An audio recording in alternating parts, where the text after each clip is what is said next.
discussion to find out where we're at and what's going on. We've asked the commissioner to attend so she can answer some questions. We have two testifiers to start off. We're going to start off with the curriculum that people have been talking about. Something happened in our town. And then we're going to go to questions about social studies standards. We'll have two testifiers to kick off the comment about the curriculum that some schools are using. Now, the intent here, folks, these are difficult issues, but we can manage these issues in a professional and way that we should. So I'll start off with the first topic. There are certainly good parts to the curriculum. Something happened in our town, the book and the video. There's certainly issues to deal with and to be discussed, but there are concerns about how that some of that material is presented, some of the quotes in there, and what kind of impact it has on young children, and then how that impacts the community at large. So a lot of people have had questions, and we're going to address that here. Again, some good things in the book, but there are some issues that need to be addressed so we have a better understanding of what is going on. So with that, we are going to go to our testifiers. They have 5 minutes each to share some thoughts. First up is Mr. Kendall Walz, and then it'll be Mr. Peters. So Mr. Walz, welcome to the committee. Please state your name and who you're here with for the record. Thank you. All right. Hello, my name is Kendall Walz. I'm actually here as a private citizen, and I want to thank you, Mr. Chairman, and thank other senators as well for allowing me to provide my testimony. I'm actually providing this testimony based on having lived my childhood in the inner city, getting a good education, and to improve my lot in life.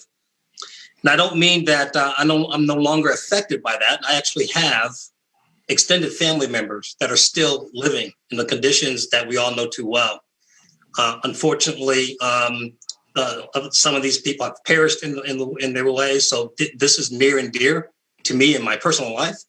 I've also raised 5 children, including 2 young sons.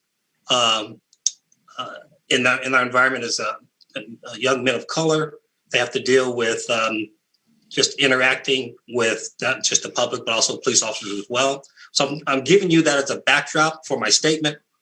And with that being said, I'm generally concerned by how what I see as a coordinated effort of promoting this critical race theory and the false narrative, from my perspective, of white privilege, systemic racism. This is a doctrine that is not universally accepted in our country or in the state of Minnesota, and we still are debating the merits of this philosophy. And it should not be accepted as a standard, nor the pretense that it has the full endorsement of the general public or it's a universal standard across the United States. As it relates to the social studies curriculum in this book for elementary school students, I have concerns. Rather than address different perspectives and different views of family members, it seems to be another tool for the critical race theory platform with an outcome that they have that really further really pushes their position. My concern is that it spreads this narrative of fear, hatred, and division amongst Americans. And I really believe that this book would actually create even more confusion for young people as it relates to race and how do they manage that with their fellow students and as they go along in their academic career. Specifically, my concern is the inaccurate descriptions of the America's past in this book. And it's, again, positions a narrative that that one side wants to promote. And so really grave concerns around this, and especially when we take a look at where we are as far as our academic performance in our schools. Where is it that we want to really push as it relates to priorities for our young children and their advancement and their academic achievement? That's the end of my statement. All right. Thank you, Mr. Qualls. Well under time, too. We're ahead already. Thank you, Mr. Qualls. Next up, Mr. Peters.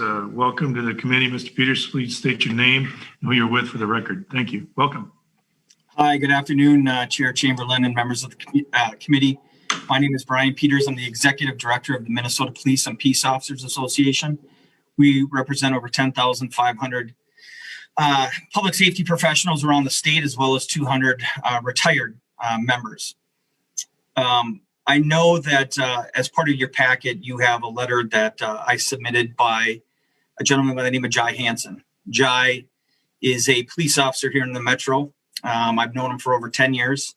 And he's one of those people that when you meet, he lights up a room. And I've had the opportunity to see him in his police officer roles. And he's truly one of those people that got into this business to help people. And unfortunately, a lot of cities prevent their officers from testifying in the committees like this. So he is a MPPOA member, and the letter is written from that perspective of being a member of the MPPOA. And I just wanted to take a chance to read the letter to you that you do have, if you haven't had an opportunity, and just make some closing comments.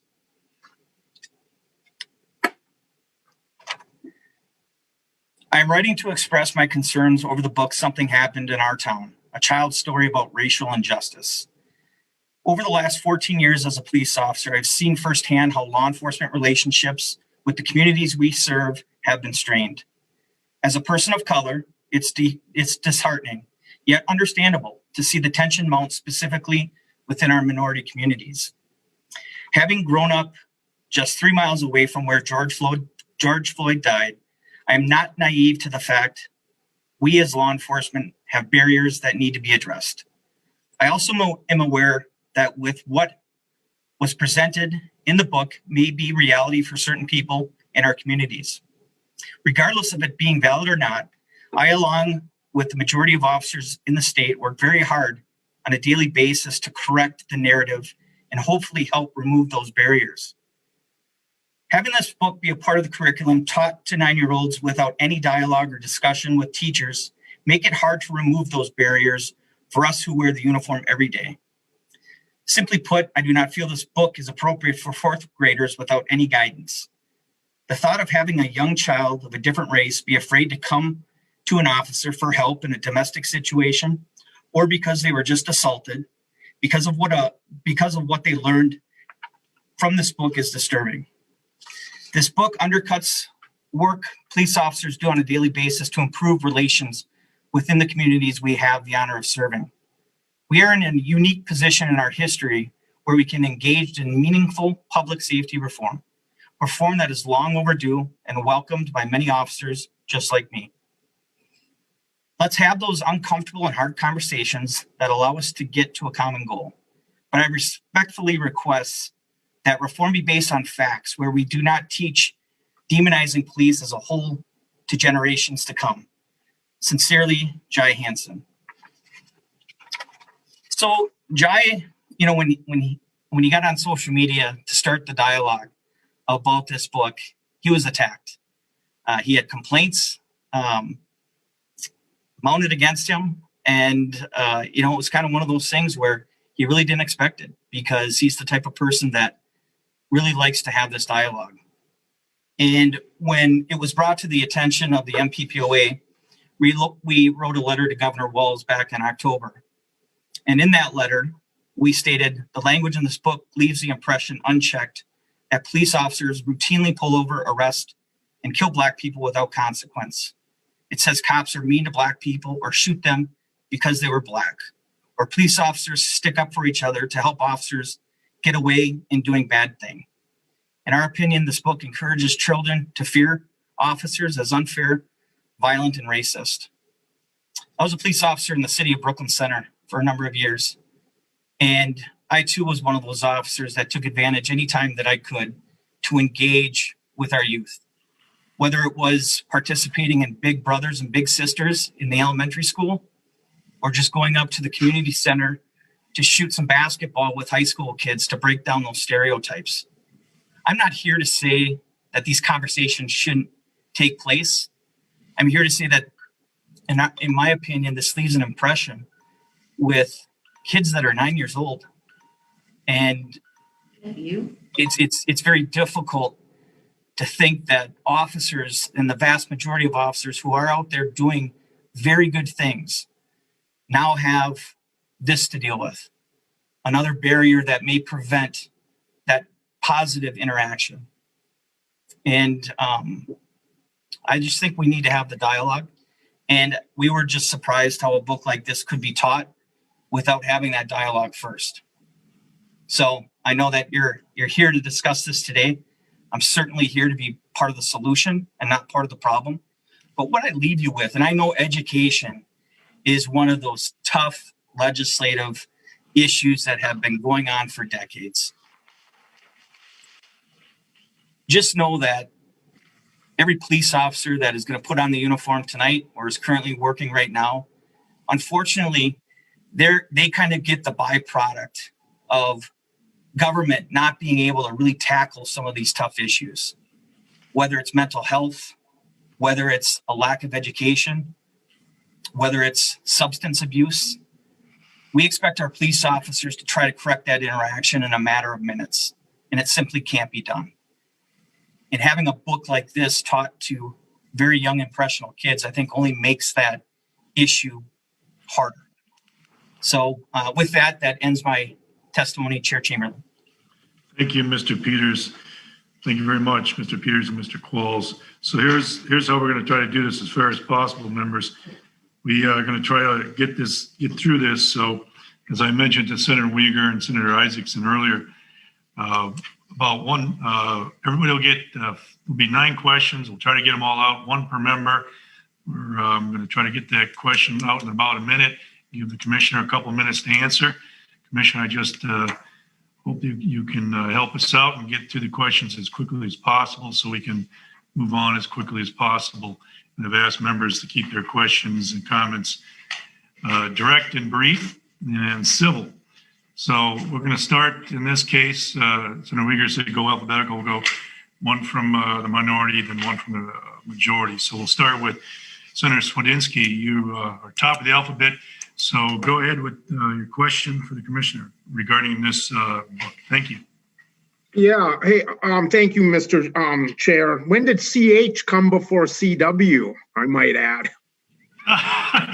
You got the gavel. Here. Right here. Thank you.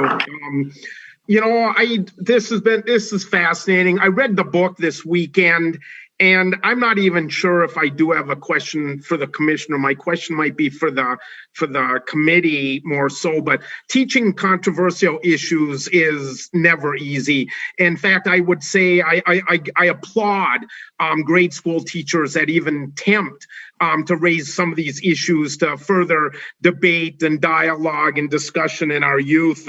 It was somewhat easy to teach these types of issues in high school kids, but to bring it up in grade school, I just applaud the authors of this book.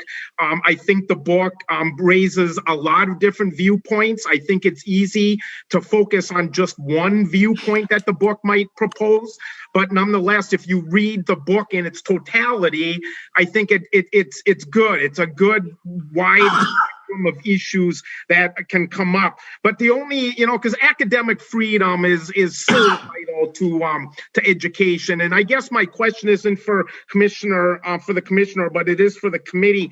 What the teacher of the year, the teacher that rose to that pinnacle of our profession, was she consulted? Do we know if she was asked to come in to talk about why she taught this book?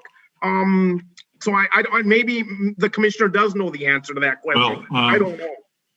Thank you, Mr. I'll Chair. answer that. Time is up for that piece anyway, but our goal here was just to have the commissioner in to help resolve some confusion. But I agree that these are tough issues, but there are some good pieces to the book. I don't disagree with that, as I mentioned in the opening comments. So there wasn't really a question there. Good comments, wasn't really a question there for the commissioner. Senator Newman, you are up now. And then next up after Senator Newman will be Senator Isaacson with your question. Senator Newman. Thank you, Mr. Chairman. I agree that there are portions of this book that have merit, but there are also portions of this book that really do cause me great concern, especially given the age of the children that are expected to read and understand the totality of the book. As I understand it, Something Happened in Our Town is a book that is being recommended for children like from 4 to 8 years of age. And it's my understanding, and I will stand corrected if I'm wrong, that this book was in fact endorsed by the Department of Education. But when I look at certain portions of the book, I cannot help but come to the conclusion that there is some language in here that is just inflammatory. For instance, one of the quotes is that it wasn't a mistake. The cops shot him because he was black. That white policeman who shot the black man, will he go to jail? No, he won't, because cops stick up for one another. And cops don't like black men. Perhaps that would be a topic of conversation for somebody that's in high school. But for somebody that is 4 or 5 years old, I just cannot see the merit in it. So my question for the commissioner is, do you have a written survey of parents that you would be able to share with us to get input? And I assume you have such a survey or such information you could share with us that would give us an indication as to what parents of 4, 5, 6-year-olds would have to say as to whether they want their children to be exposed to this kind of language. Thank you, Senator Newman. So, Commissioner, so the question is, did you get feedback or comments from parents, or did you seek that out from them before you endorsed the book on your website? Commissioner? Chair Chamberlain and Senator, thank you so much for the question, and thank you for the opportunity to be here today. I actually believe with so many of us assembled here to have this conversation, it actually speaks to the kind of progress we can make here in Minnesota. And so, Chair, I appreciate you with setting the tone, and Senators, I appreciate the opportunity to be in dialogue with you today and answer this question in particular. When resources are shared on the Department of Education website, they come from a variety of sources. This happens to be one of a number of resources shared on a page that people may find if they are looking for resources to address trauma in their communities. And this resource in particular, actually, the authors would agree that it should not be read and understood by children alone. The book itself comes with a number of resources. In fact, the reputable organizations that have either recommended or endorsed the book themselves also frame it as a book to be shared with conversation, and supported, so that students are not left to read the book themselves and draw their own conclusion, but they are meant to be in conversation with the adults in their lives as they interpret the book and discuss the book together. Mr. Chairman, follow up. Quick follow-up, Senator Newman, then we have to move on. Thank you, Mr. Chairman. Thank you, Commissioner, but I didn't hear an answer to my question. My question was whether or not you had been in contact with and surveyed parents as to whether or not they were in agreement with this book being shared with their children that are 4, 5, or 6 years old. And I simply did not hear an answer to my question, so I'll try it this way. Do you, Commissioner, do you recommend and do you endorse this book to be used in the classroom with children that are 4, 5, or 6 years old? So, Commissioner, I guess he's repeating the question, so I'll allow that as one question still. Of course. Anyway, go ahead, Commissioner. Chair Chamberlain and Senator Newman, thank you so much. I have not personally surveyed families, and so I do not have that information for you. What I do know is that any of the resources on our website are meant for local communities to determine whether they are appropriate, how and if they would be shared in their local school communities or in their local library communities, for example. Commissioner, do you endorse the book for children 4, 5, 6 years old to be used in the classroom? Commissioner?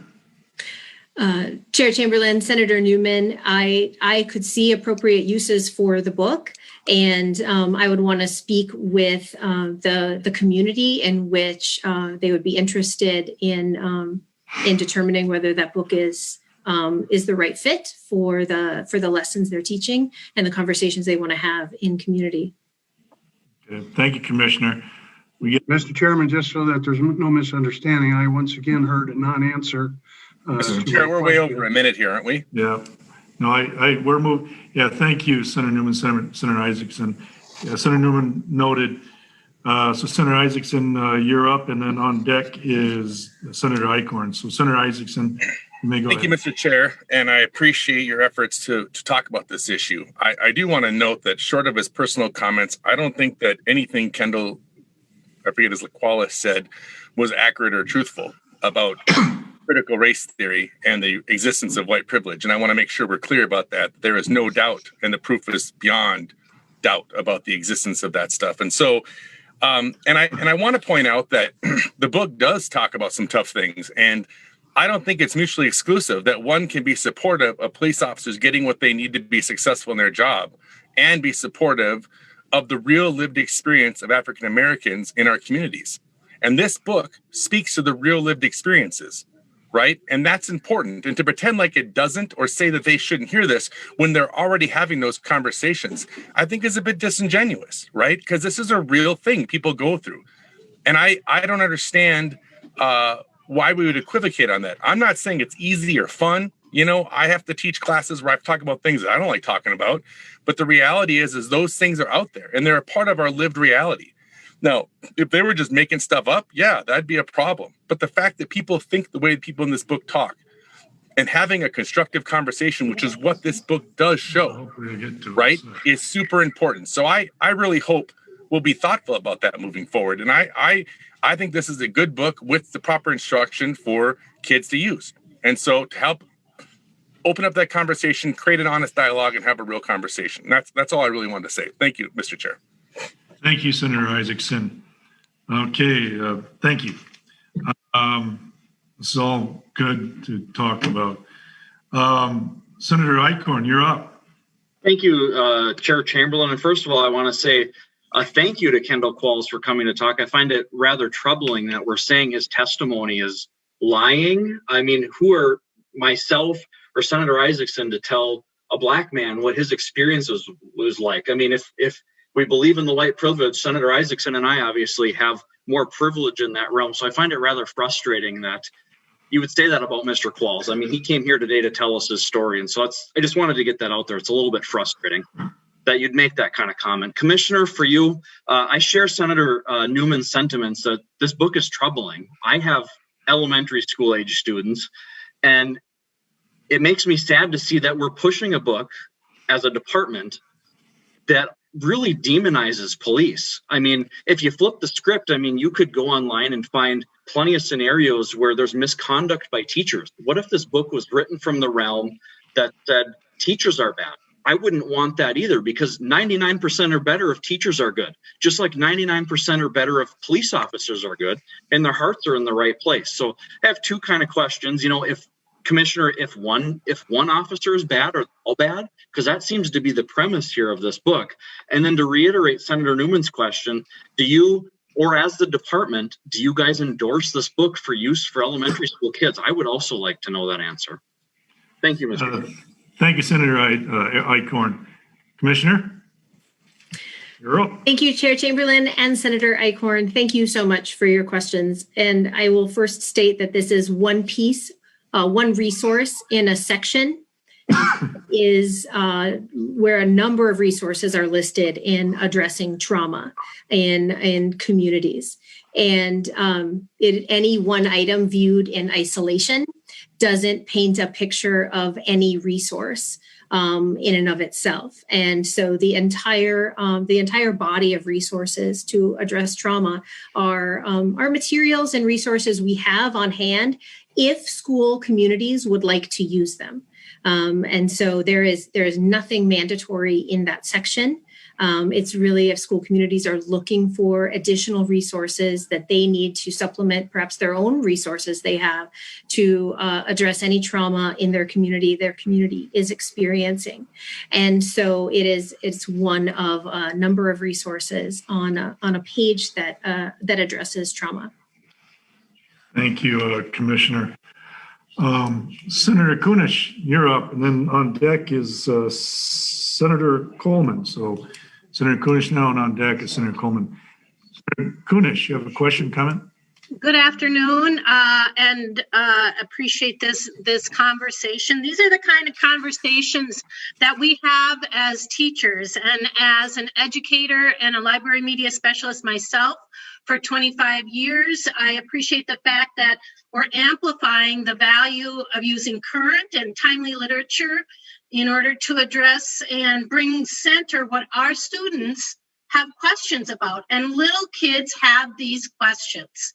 Believe me, I was in elementary school, K-5 for 20 years. And these are the kind of questions that kids bring to their teachers. And they want to understand these traumatic events that are happening. And I've used picture books for students, as young as 5 years old, and adults as adults alike. And in this book, it does, talk about both sides of it when the mom says we can do things, we can make things better, we can help each other. There's a pattern of events, and we need to break that pattern. Educators have always been a resource for the students in order to identify and discuss some of these traumatic events, and they come to us to understand why it happens, how it happens, and they're looking for answers from us. How can we counteract racial injustice in our communities? So our job as teachers, and Ms. Korosho, I don't know if I said her name correctly, our job is to ensure that we have safe 21st century classrooms, and that we create workplaces and communities where people from a wide, divergent culture. Senator Kunish? Yes. I know we've had some latitude here, and I understand that, but well over almost 2 minutes. Do you have a question that would to the commission? Yes, I guess my question has already been answered, but I guess I will just leave this committee with the question of when will we start to hear and prioritize legislation like the Comprehensive Increased Teachers of Color and Indigenous Act, so that our students are able to see teachers of color in the classroom who look like them, speak their language, and have some of these common experiences that they can help understand what happens in our society. Thank you, Senator Kunish. Yeah, that's coming up. I think we got about 4 or 5 proposals that we'll be hearing in one committee hearing on those TOC issues. Thank you. Thank you, Senator Kunish. So with that, Senator Coleman, you ready? You're up. Thank you, Mr. Chair. My question kind of echoes that of Senator Newman, and the concerns about this being read to children so young, so impressionable. And my question for the commissioner is, how is a child, after reading this, going to feel about approaching a law enforcement officer if they need help? Thank you, Senator Coleman. Commissioner, anyway, go ahead about trust. Go ahead.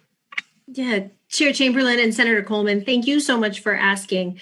The book actually has, as I've stated, the authors also believe that this book should not be taught in isolation. And that's why the book has, I think it's 8 pages of resources at the end for how to have conversations with children. And, one of the important things when you look at sentences in the book, like, about police officers who make good choices. And one of the characters, I believe, talks about a police officer and his family who's good and hardworking. These are some text to self connections that children can make in a lesson that is grounded in some of these suggestions the child psychologists who wrote the book suggest in the notes to parents and caregivers. So when this book is in their hands, to teach it with the full complement of those conversations in that guided conversation that the adults in the lives of children would want to have with their children. Thank you, Commissioner. You have a little time there, Senator Coleman. Did you? You took only like 15 seconds. Do you have anything else? Thank you, Mr. Chair, and I appreciate the answer, Commissioner. I guess from a 4, 5, or 6-year-old's perspective, how are they supposed to be able to determine which officer is good and bad after reading that? I mean, honestly, the book seems a little traumatizing and confusing for that age, and I personally know that officers are struggling with people approaching them much differently due to recent events and being fearful of them and making accusations about them that are not true. So I really struggle with children that young being taught this, and I'm a little sad that there was not a true answer on whether or not you endorse the book personally. Thank you, Senator Coleman. Commissioner, I'll give you another opportunity with that. Did you have anything to add, Commissioner? Chair Chamberlain and Senator Coleman, again, I understand that the authors themselves say that this book be taught in context of community and dialogue, and that's why they've provided such extensive resources. And those who have shared either their endorsement or their recommendations of the book have also talked about using it in conversation and in community and not in isolation. And that's incredibly important for any book we introduce to our students. Thank you, Commissioner. So we have 2 questions left, and we're going to get them in 5 minutes. Next is Senator Uyghur, and then last will be Senator Duckworth. Senator Uyghur, you have a question, comment? Few minutes. Yes, thank you. Thank you, Mr. Chair. Racism poses an existential threat to our democracy. After the murder of George Floyd, millions of Americans were numb. Throughout the planet, people raise questions. Think of students in school who ask, especially young children, as to what is happening. The book here, as shared in testimony, asks that it be shared with instruction that included adult supervision.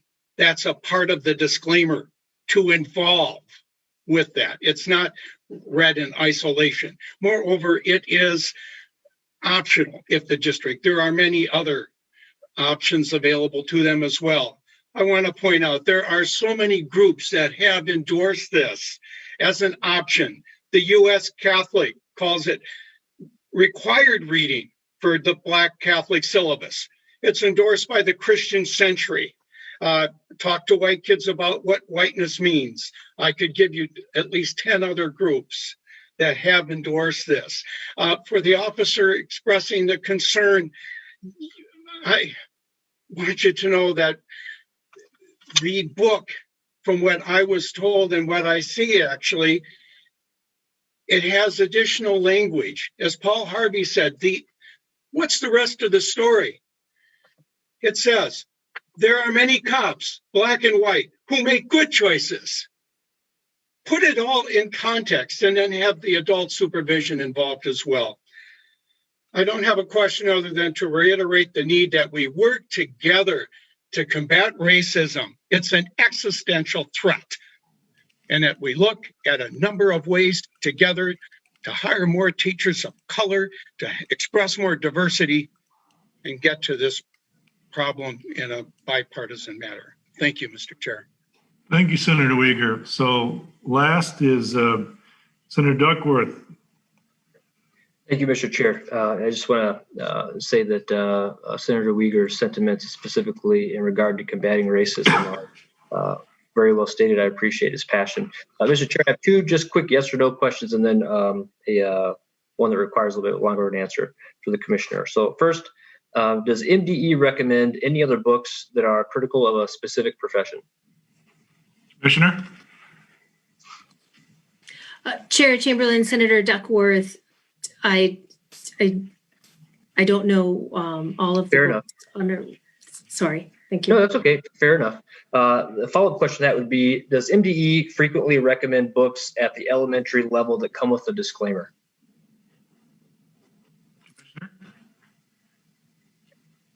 Chair Chamberlain, Senator Duckworth, I will have to get back to you about any other books on our website. Fair enough. Sure. Okay. Thank you, Commissioner. Senator Duckworth? Sure. And then this is a more open-ended question for you, Commissioner. So as you know, we, and by we, I mean the Republican members of this committee, submitted a letter to MD regarding this book specifically. Very much appreciate your response and explaining where you stand. And part of that letter, you stated, I hope we all seek to bridge divides. And I could not agree with you more. In an environment where we've got school resource officers and their presence in buildings kind of being questioned. We've had testimony from MPPOA today and heard their thoughts on the book.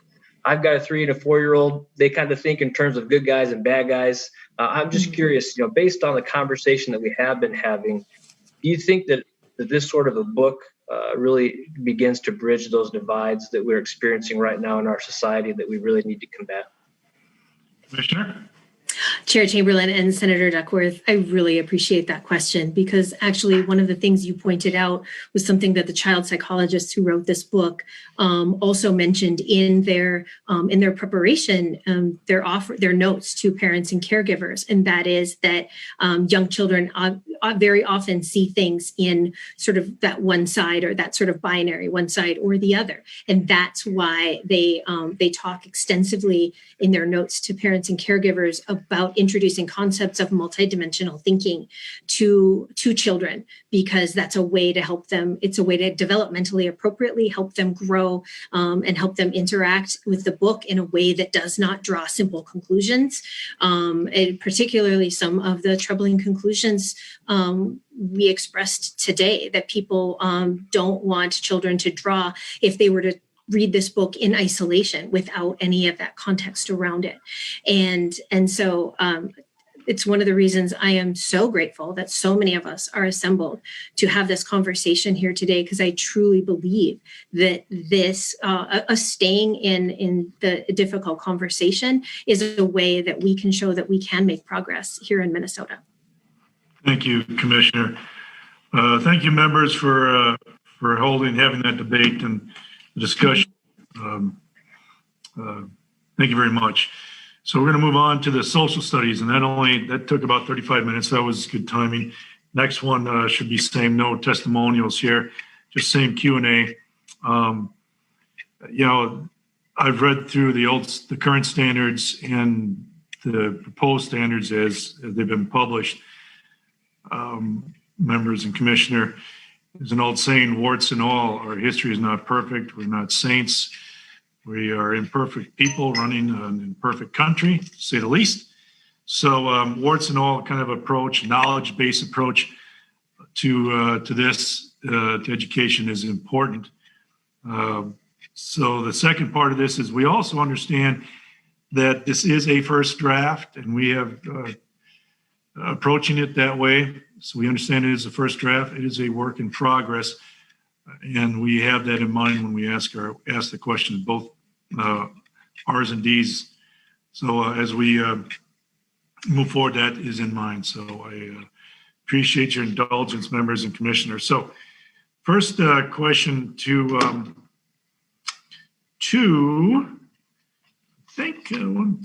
Senator Coleman. Are you ready? Senator Coleman, then we're going to go alphabetically again with my colleagues across the aisle. Then it'll be Senator Swedinsky. Senator Coleman. Thank you, Mr. Chair. My question is regarding the public feedback process on this. I know MDE released a statement saying welcome public feedback, but at a recent review board meeting in which they started to review that feedback, thousands of submissions were just brushed off and the submitters were disparaged. So how can the public have trust that their feedback is truly being considered by this unelected body? Thank you, Senator. Commissioner? Thank you, Chair Chamberlain, and thank you, Senator Coleman, for sharing that and for asking that question, because we are sincere when we say that we want the public's feedback. And I do understand that there was a section of the last public meeting that was shared, decontextualized from the rest of the conversation. And it is absolutely the intention of the committee, of this process, to take all of the feedback we got on the standards, as well as the aspirations for the benchmark, into the next iteration of the next draft. And that has been, and that is clear from the committee, that is clear to the committee, and that will be clear about the process. And I'll continue to communicate that to the public as we ask for their feedback and as we take the feedback they've already given us very seriously as we develop the next draft. Thank you, Commissioner. So next is Senator Swedinski, then I'm on deck. So Senator Swedinski, you got a question, comment for the Commissioner? I do. Thank you, Mr. Chair. I just want to say I'm probably the only person in the Minnesota Senate that's been the recipient of these benchmarks and standards and had to partake in what the hard work that they've had to do. So with that said, you know, I know a lot of the debates come out of the Holocaust, and I've heard a lot of people commenting about the missing of Holocaust literature, and you know, should it be in world history or American history? And you know, Commissioner, measuring bias and collecting data on inclusion and marginalization, it's an impossible task. We teach things in social studies that cannot be measured, like controversial issues, like I can't even. Well, anyways, with all that said, of these 38 people that are on the commission, how many more times, we know that this is just a rough draft. It was never meant to be part of a final version, because it doesn't even have any benchmarks. It's just the standards, if that's even an accurate statement. How many more meetings will they have before the final version comes out in the social studies classrooms of the state of Minnesota? Thank you for answering that, Madam. Thank you, Senator Swedinski. Commissioner? Chair Chamberlain and Senator, thank you so much. There will be a number of meetings coming up this spring. I believe there is approximately one meeting a month where they all come together. However, they have been instructed in between those meetings to do some homework. In particular, the important homework they have to do right now is to go through the feedback they've received and determine how that feedback will address the benchmarks, to your point, that they need to address to help start filling in the standards for that second draft. Thank you, Commissioner. Okay, so I'm going to get a little more technical here, Commissioner. States, as you're aware, state statute governs the standards, what we have to have for state standards, kind of a guideline, and also there's in that statute 120B021 and 02 kind of lays out, I think it's sub 3 or sub 4, the kind of the legislative intent in a way, the parameters about, and specifically the language is to review and revise. So the legislative idea was review and revise as necessary. And certainly we want more voices. If there's more information out there, we need more voices in the process as we go. And that's good. I guess the point here is when I compare the proposed new standards, I know it's early draft, to what is already in place, are you doing more of a ground up and complete rewrite of the standards? Or are you adhering to this statutory language and legislative intent about review and revise as necessary as we get new information and learn new things? So if that makes sense, go ahead, Commissioner. Yes, thank you, Chair Chamberlain, and it absolutely makes sense. And we are absolutely committed to adhering to the statutory process of reviewing and revising. As Senator Sludinski said, that this first draft, and as you mentioned, it being an incomplete draft, you don't really see the benchmarks, which we know, of course, will come in that second draft. And really the foundation of those benchmarks will be the benchmarks that we first developed, or that were first developed in 2011. And then the revision piece comes with taking advantage of what has happened in the field of social studies in this last decade and determining what sort of advancements have been made in the field of social studies, or what sort of consensus perhaps has been developed that hadn't been developed 10 years ago. And then, of course, in addition to those foundational pieces, looking at the sort of feedback we got from that first draft, and determining what that feedback is also saying about those foundational benchmarks from 2011, in addition to perhaps some consensus or some new research or learning from the field. Thank you, Commissioner. So I understood that you go back, your intent is to go back and use a lot of those benchmarks that were established earlier. Senator Isaacson, you're up, and then after that, Senator Duckworth. So Senator Isaacson, you're up.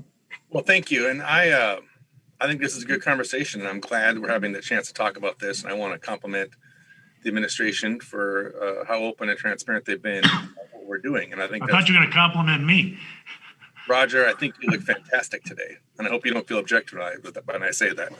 So the idea is that I appreciate that, and what I really appreciate is that you're really clearing up what seemed to be a pretty strong misconception about what these standards were. Because when they first came out, I heard some folks talk about how they were mad at the MDE for leaving something out, and like there was a gotcha moment. And I wouldn't want anybody to embarrass themselves like on a TV show or something by talking about that in a way that's negative. I think it's a good idea that we have the chance to clear this up and have a real conversation and really get into the meat of it and understand that my intents and your intents and Roger's intents and the GOP's intents is we're just trying to make the schools a better place and giving you the benefit of the doubt that that's what we're working towards. And so thank you for being here and taking some of these questions. And I look forward to working with you as you continue in the process of going through this. Have a good one. Thank you. I might fall in love with you, Senator Isaacson. You wouldn't be the first, sir.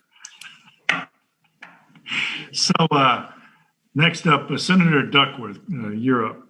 Thank you. I feel like I'm interrupting your and Senator Isaacson's conversation, Mr. Chair, but I'm gonna give it. You're always welcome, sir.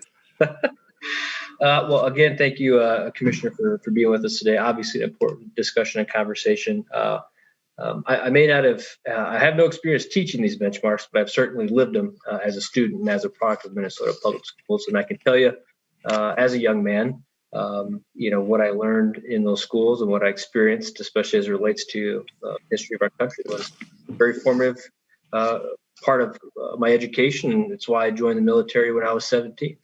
And so what I'd like to say is, largely based on what you said, Commissioner, about there is this idea that our society, it's incumbent upon us, it's our responsibility to lay this base foundation in terms of education and our country's history. And it's a large part of why, people take a test when they apply to become a citizen. Several of those questions are part of that test. And so to Senator Isaacson's point, maybe we can put to bed some of this fear and clear things up for folks. In this conversation, are you willing to commit to the fact that the American Revolution, the Civil War, World Wars I and II will be a part of social studies standards and part of the benchmarks that we've been discussing? Commissioner. Thank you, Chair Chamberlain, and thank you, Senator Duckworth. First, that was just a beautifully encouraging statement to the educators you had and what you chose to do with your education as well. So thank you, and to the folks who worked on that. And second, I do want to say that because right now the Standards Committee is doing that important work of of taking the foundational benchmarks from the 2011 work and reviewing the incredible feedback we got, as well as what's happening in the field. I feel confident that we will see a second version that will still be up for public comment that will be much more filled in, that will be much more robust, much more detailed. And this is a process.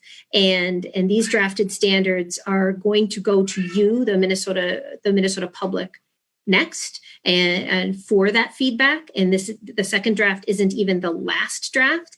And then ultimately they come to me and they come to the governor. And we know that those incredibly important historical moments, as well as everything that goes into them, the benchmarks that go into them, are being taught in Minnesota schools right now. And we know they will continue to be taught in Minnesota schools.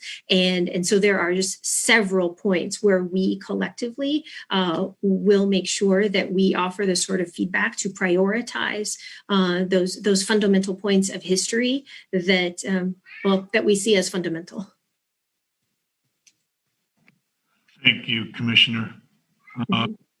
So Senator Kunish, and then on deck is Senator Eichhorn. So Senator Kunish, and then Senator Eichhorn.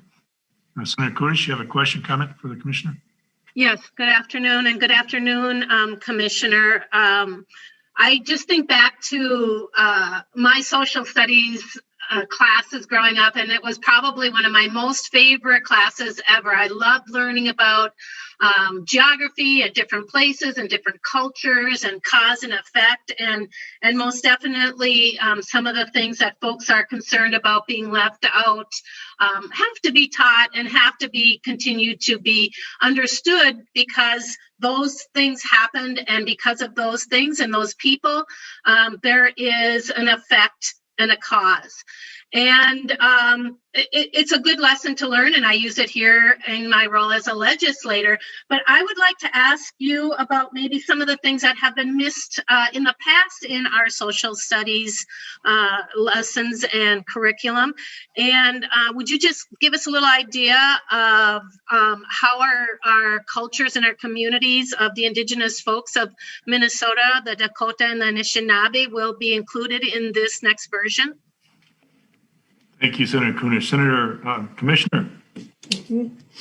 Chair Chamberlain and Senator Kunish, thank you so much for the question, because this is an example of why, again, the legislature chose to make sure the standards were reviewed and revised every 10 years. Because again, there are opportunities we have as we learn more about how the standards are implemented in our schools, as the field, in this case, the social studies field, comes to consensus or gets more research on how to strengthen the field of social studies. And here is an example where we will take the foundational work of 2011, right? And in reviewing that, recognize that we can do more to include both the historic and contemporary contributions of Minnesota's 11 tribal nations in our social studies standards, where our students and all of our students then benefit from a more robust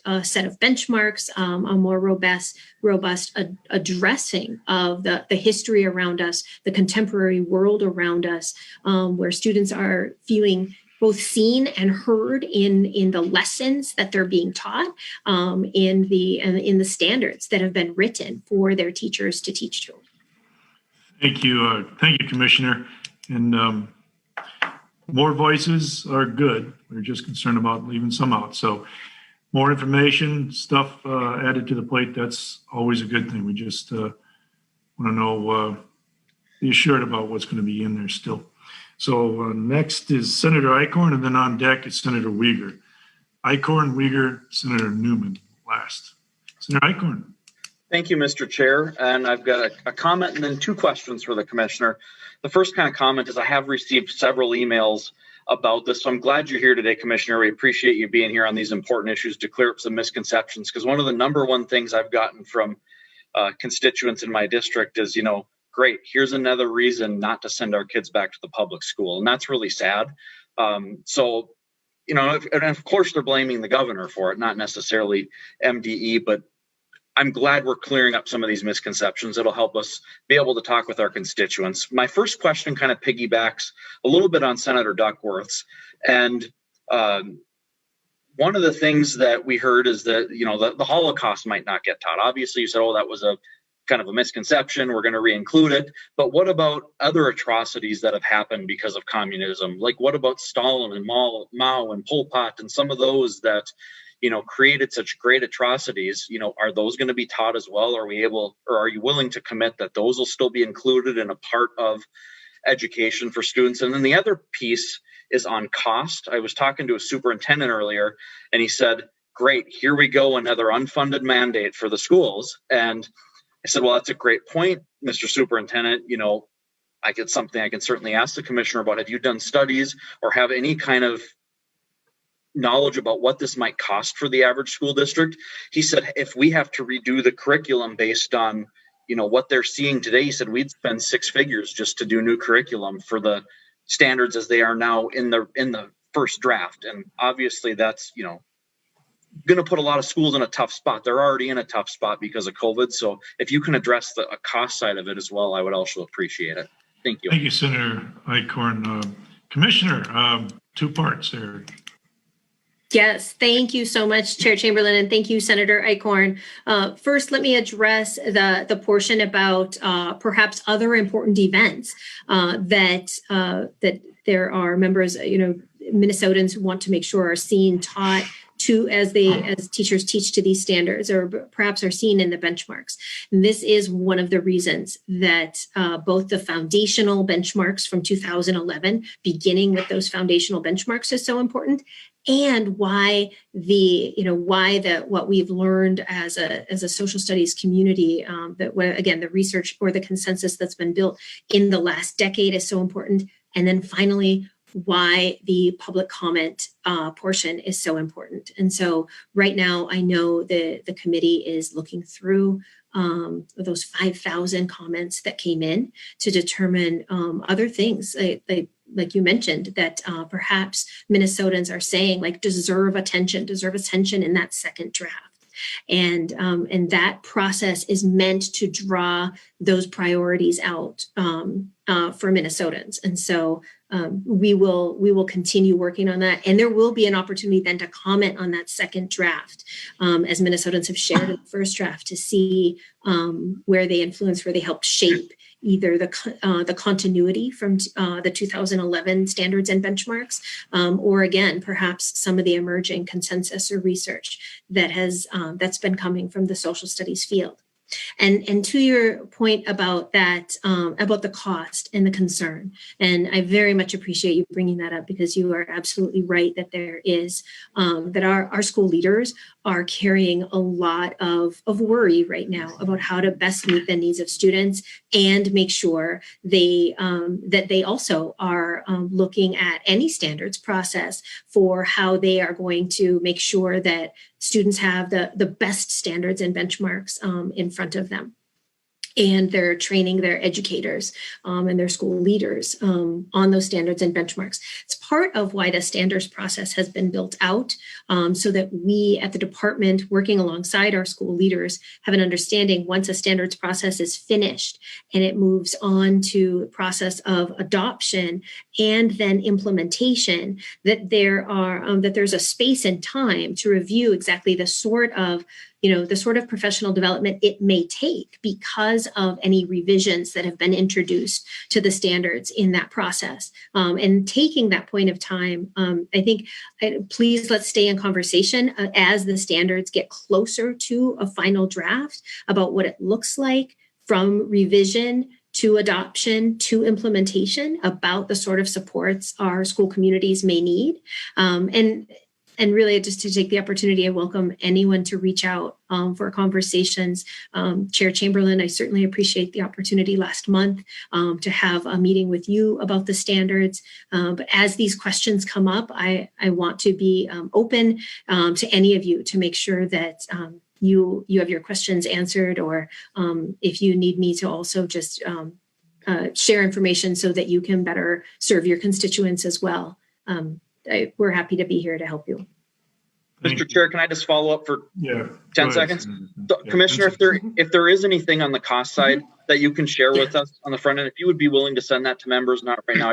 I want to look at that so I can help alleviate some concerns with some of my local school boards and superintendents on the cost side. So if you could do that, I would greatly appreciate it. Thank you, Senator Icorns. You can get that for us, Senator Commissioner. Want to be a Senator Commissioner? Chair Chamberlain, Can we get that for us? I will look into any if there are any early cost estimates Right. being discussed right now, for sure. Right. Thank you. Should be some idea from back 11 when they did it, or 13 when they had to go into. Thank you. Senator Uyghur and then Senator Newman. So Senator Uyghur, you're up. Thank you, Mr. Chair. Members, this is how the democracy works. It's in action, and I appreciate the commissioner for making herself available. She's been available to any of us as well as the general public that wants to pose questions. If there has a response that you still need to get, go for it. But in my own district, I know of people where she has met with them. So I want to say thank you.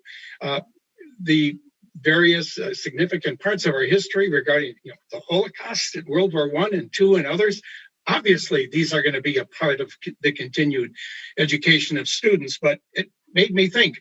We had a committee meeting on January 6th of this year while our U.S. Capitol was under siege.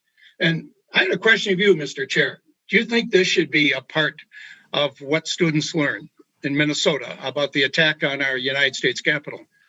I'm going to tell you right now, Senator Uyghur, we're not going to go down that path because I guarantee you, you're not going to want to go there.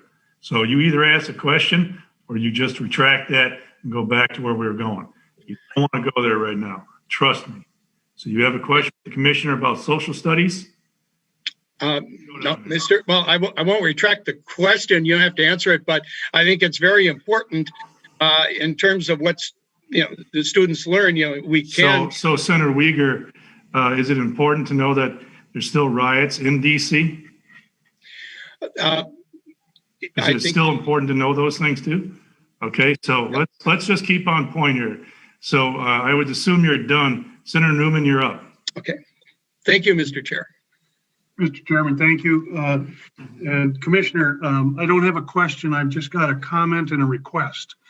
To follow up on what Senator Chamberlain was talking about regarding the statutory requirements. I took a look at them and the statutory requirements for the standards are pretty well laid out in statute.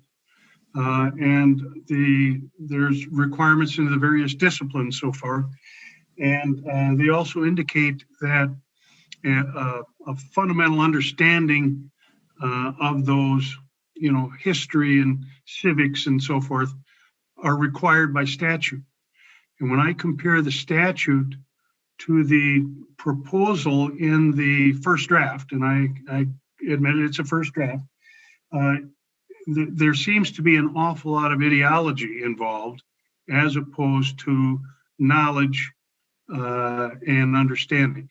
So my request is, Commissioner, is that as you and the committee enters into the next phase of this, I would ask that you concentrate more, pay more attention to the statutory requirements that have been laid out by the legislature as to what should be in these standards.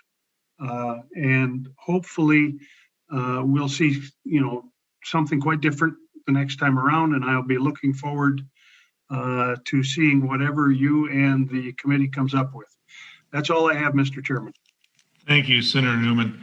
Commissioner, I'll give you final comments, then we'll move on to one last issue for the last 15, 20 minutes. Yes. Chair Chamberlain, thank you. Senator Newman, thank you so much for that request. I've noted it, and I just want to say, again, thank you so much to the committee for giving us this opportunity to, quite frankly, model for our students how we can have conversations where we're bringing diverse perspectives, as well as as well as really rich, robust dialogue, and show our students how we are going to, we're going to make progress in Minnesota together. So thanks for this opportunity. And I know we have. Thank you, Commissioner. And thank you, Commissioner. Thank you, members, for a good conversation. Although Senator Weaver almost took us sideways there for a moment, but we're back on track. So thank you for the conversation and discussion. This is important. It's important to hold it in the right fashion too. So I look forward to having you come back after that second draft, Commissioner, see if we got some of these questions answered and if we're going down the right path still for the citizens. And we'll look for maybe some cost estimates regarding the implementation of these standards at this time. So thank you very much, members, for the conversation of the two difficult issues. So just a few minutes.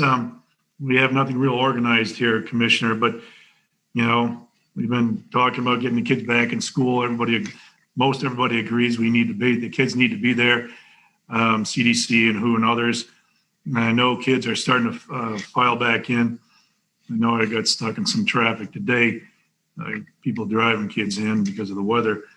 Anyway, vitally important. So our secondary students going to get back in the next couple weeks. And is that still the top priority of the administration and your an MDE to get those kids back in to help alleviate? I mean, they are a year behind now, a lot of them, to alleviate some of those pressures and strains, and secondly, to ensure that those schools now be able to operate with more stability as they go forward. So, Commissioner, go ahead. And members, we'll have time for a couple of questions if you want to follow up on that. Commissioner. Thank you, Chair Chamberlain. And I appreciate your question because it's been a priority from the beginning to find safe and healthy ways of bringing students in person to learn when they can. As early as last spring, about a month after the emergency distance learning period, to introduce the expectation that schools should bring students in carefully in safe and healthy ways, with the support of the Department of Education and Department of Health for things like career and technical education, end of course exams that could not be completed in a distance learning setting, or to come in to do their seal of biliteracy tests that could not be conducted in a virtual setting, for example. And then even last summer, immediately introducing the idea of hybrid learning in a summer school setting, and in particular addressing hybrid learning to students who perhaps needed that in-person learning the most, what we had already learned last spring, whether it be students who are learning English as a new language, students who needed to recover additional credits or address additional credits in their work. And then asking our school communities to spend the summer working on 3 safe learning models, right? So that distance learning model that they had gone into last spring, that hybrid learning model that we introduced as early as last summer, and then an in-person learning model that took in the mitigation strategies that you needed to be in person during a pandemic. And we have really dedicated ourselves ever since that work last summer to continuing to introduce additional mitigation measures that we either like the research just continue to support, or, for example, starting the school year with our educators being able to use the at-home COVID testing to replicate that really successful community-based test, trace, and isolate pattern that we found helpful in a community setting, to introduce that early to a school setting, introducing as we learned more about additional mitigation measures, introducing them to our school communities so that that in-person experience became safer, became healthier, and continued to lower the risk while we continue, of course, to fight this pandemic. And so it has been our charge, certainly from the beginning, and you have my commitment that it continues to be what we think about at the Department of Education, as well as what we think about in partnership with our colleagues at the Department of Health.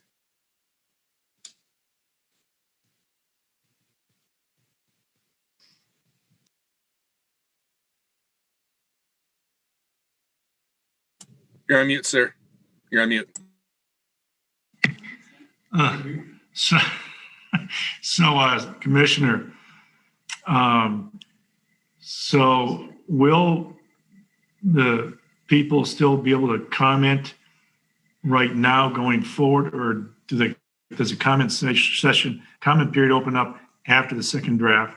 So can they do it now, or will it open up after second draft? And when will that second draft be done? Chair Chamberlain, you mean for the social studies standards? Yes, I'm sorry. Yes.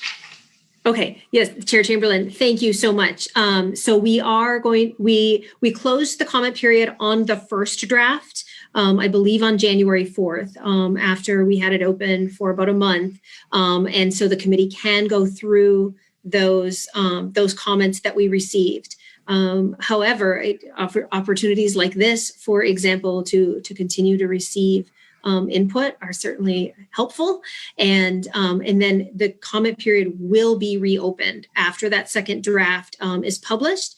And that second draft will be published this spring. It was initially the time period was going to have that second draft released in February. However, to make sure that there was enough time to really be thoughtful with the comments that came in, the committee needed more time to make sure they went through them. So that second draft will be published later this spring. So, Commissioner, just one quick follow-up. When you say spring, for me, that could be from March 1 to May 30th. So you must have some date certain for this sort of process, right? You'll have the second draft done before April, correct? Chair Chamberlain, when we come together for the committee at their next meeting, we'll get a really good idea of how close they are to having that second draft be completed, and so we'll have a date that we'll share as soon as possible. All right. Thank you. Thank you. Senator Duckworth, the final question, and then we'll wrap up. No, I think I may have misunderstood. I thought we had shifted gears to kids and schools and reopening. Are we still on? Oh yeah, you can go there. It's kind of an open right now. We got time if you have a question. Sure, I appreciate that. I've got a series of questions, but I promise they are relatively brief. And some of it, yeah, I promise. And some of it, Commissioner, is really just to sort of try to establish a common operating picture for students, families, school districts, everybody across the state. Obviously, has a lot of questions in regard to kids and schools, et cetera. And they have a lot of questions regarding where MDE stands or what you're aware of, et cetera. So just a few questions for you.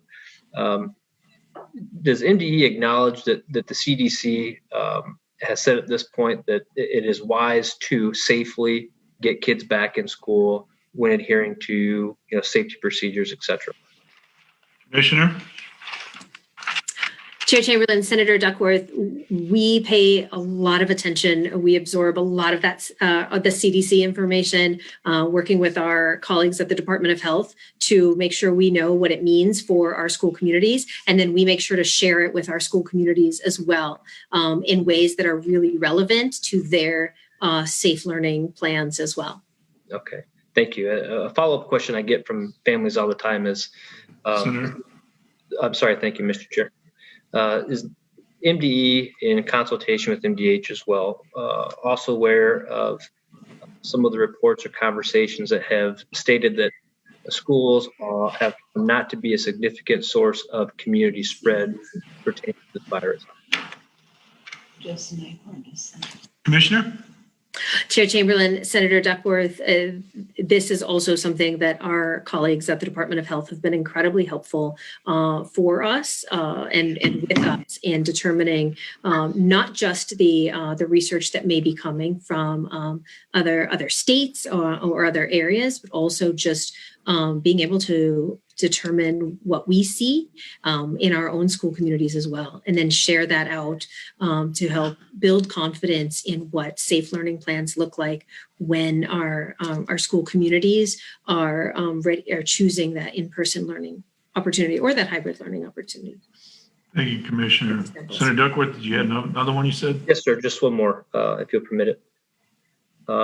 I'm curious to get from your perspective, Commissioner, in regard to the regional support teams that districts have to work in consultation with when they're proposing their safe learning plans or modifications to safe learning plans, depending upon all sorts of things. Now, I bring this up because I had the opportunity to go tour an elementary school in my district last week, and I was blown away by the unbelievably professional job that they were doing to safely provide education to elementary school students. Is that relationship between regional support teams and school districts going well, or is there any costs from your perspective as to why we wouldn't allow those school districts to have control over the learning models they're providing their students in consultation with safety guidelines provided by either you or MDH or the CDC, et cetera? And then the follow-up to that is, now knowing what we know, or with the new and continuing information we're receiving from a variety of sources, and knowing that we have vaccines at the state, we can begin to project out the delivery of those vaccines. Is there any discussion in terms of a horizon or date that we can shoot for achieving a return to kids in school, armed with all of that knowledge as we look to chart a course to really kind of get them back in the schools as safely as possible? Thank you, Senator. So, Commissioner, you want to one more stab and move on? Yeah, thank you, Chair Chamberlain, and thank you, Senator Duckworth. This is one of the fundamental reasons that the Safe Learning Plan was developed with a localized approach in the first place, so that we wanted to be able to support the local decision making around what safe learning model was working best for a local school system. The regional support teams being one of those supports, and school leaders. Certainly, we are in conversation with those school leaders regularly about how those regional support teams can best support them, the sort of data they need, the sort of research they want, or interpretations of research they want, which is why the additional support measure of partnering with the Department of Health to make sure that we're providing the sort of data they need for that localized approach, as well as at the beginning of the Safe Learning Plans, building out the guidance around those incident command teams and making sure that there is a full complement of voices from a school community, the school leaders, the school board, or the charter school directors, the PTA, perhaps, families, and as well as educators in those incident command teams, making sure that they are supported with what they need for that localized decision making for any of their learning models, and certainly when they are choosing to operate in person. Mr. Chair, yeah, Senator Dack. I have a follow-up specific to that, if it's okay, sir. Yeah, go ahead. Thank you. Commissioner, I appreciate that explanation. And as recent as last month, toward the beginning of last January, I was a member of a school board. And so I've had experience in terms of having the conversation of what local control really means and what it looks like for a school board and a school district as it relates to the guidance put out by MD, MDH, et cetera.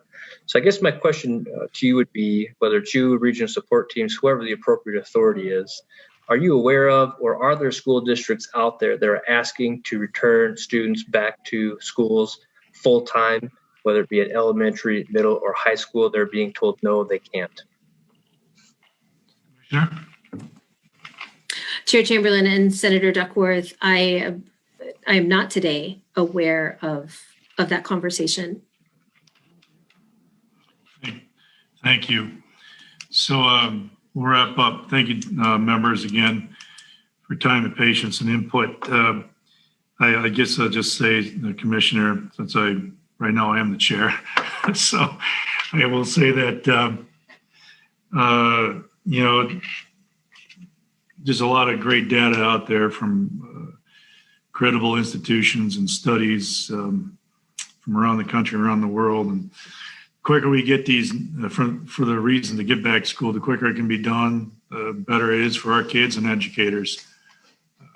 And it'll go a long way to solving some of those, dealing with some of the mental health problems that they're dealing with now. We've heard some tragic stories, so I'm sure you're aware of those and that you're concerned and that you share our concern in that they have to get back in, and there should really be should be expedited in all forms and fashions, and everybody, as they say, the all hands on deck sort of approach to get it done. Data to me seems clear. But anyway, members, we will thank you, Commissioner, again. Thank you, members, again. Thank you for the thoughtful questions and input. So we are going to have a couple bills up on Wednesday and a couple votes. So see you Wednesday. And thank you again for time and patience and comments. With that, we are adjourned.